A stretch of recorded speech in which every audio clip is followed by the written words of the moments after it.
آخه من هم از اهل این محله هم و در این تاریخ باید من نیست کیسه خود را گذارم من چنین خواهش دارم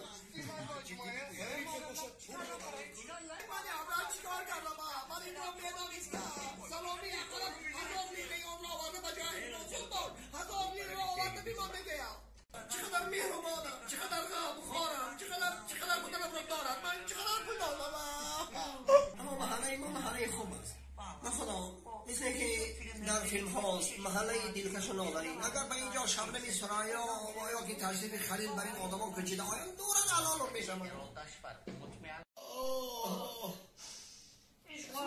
حق بودست در محله سگی همه را نظره میدارد من در دلی کسی همین خودم جان ندارد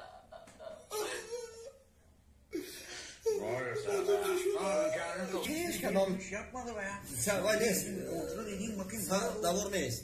Rafti. از هیچ کدام اینها نفس نخبر من باید به محله رفتم فهمم که چی که بستو چی کار من با عدالتی این بزن کردم که من با اسلام با تیر زن نزدم و امیر خورمه ها رو میگم و پول رو میگم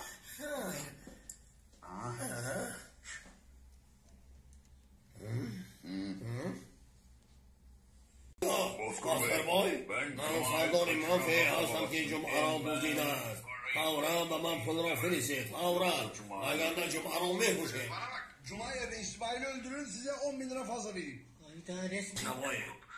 بابا از بابای موسیقی ناخون زدم موسیقی های سوارم ایجاد میکنید لطفا استیاده هم را اداره کنید و زود پول مرا دهید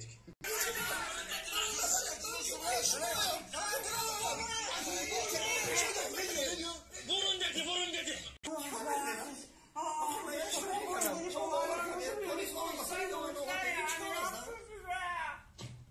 Teşekkür doktorum.